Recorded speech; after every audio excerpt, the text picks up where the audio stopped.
గత కొంతకాలంగా దేశంలో వేల సంఖ్యలో ప్రజలు కుక్కల దాడిలో గాయపడుతున్నారు. వందల సంఖ్యల్లో చనిపోతున్నారు. మనం ఎక్కడికి వెళ్ళినా వీధి కుక్కలు కనిపిస్తాయి. పెంపుడు జంతువుల్లో కుక్కలకు ఎంతో ప్రాధాన్యత ఇస్తుంటారు. వాటిని పెంచుకోవడానికి ఇష్టపడుతూ ఉంటారు. అయితే వీధి కుక్కల పరిస్థితి వేరే. రోడ్పై తిరుగుతూ దొరికిన తిండి తింటూ బతుకుతూ ఉంటాయి.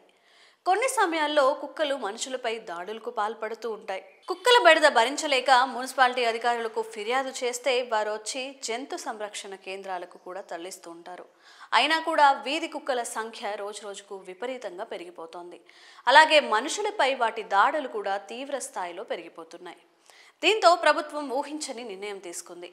దాదాపు 30 లక్షల వీధి కుక్కలను చంపేందుకు ప్లాన్ రెడీ చేసింది. ఇది జంతు ప్రేమికులకు తీవ్ర ఆగ్రహాన్ని కలిగిస్తోంది. మూగజీవాలను ఇలా బలి తీసుకోవడం మంచి పద్ధతి కాదని వారు వాపోతున్నారు. అయితే ఈ దారుణమైన నిర్ణయం తీసుకుంది మన దేశంలో కాదు, ఉత్తర ఆఫ్రికా దేశంలో. ఇప్పటికే ఇక్కడ కొన్ని ప్రాంతాల్లో కుక్కలను చంపడం ప్రారంభించిందని కూడా కొన్ని నివేదికలు తెలుపుతున్నాయి. గత కొంతకాలంగా మొరాకో ఫుట్బాల్ వరల్డ్ కప్ కోసం ఫిఫా ప్రమాణాలకు అనుగుణంగా స్టేడియంలు, రవాణా సౌకర్యాలను పెంచుతూ పోతోంది. ఈ క్రమంలోనే లక్షలాది కుక్కలను చంపే అవకాశం ఉందని పలు మీడియా వర్గాలు నివేదించాయి. ఇంటర్నేషనల్ యానిమల్ కోయలిషన్ పలు సంచలన విజయాలను కూడా వెల్లడించింది. వీధి కుక్కలను స్ట్రైక్ 9తో విషప్రయోగం, కాల్పులు జరపడం, పలు పరికరాలతో బలవంతంగా బంధించి వాటిని సుత్తె వంటి వాటితో కొట్టి చంపుతారని వివరించింది.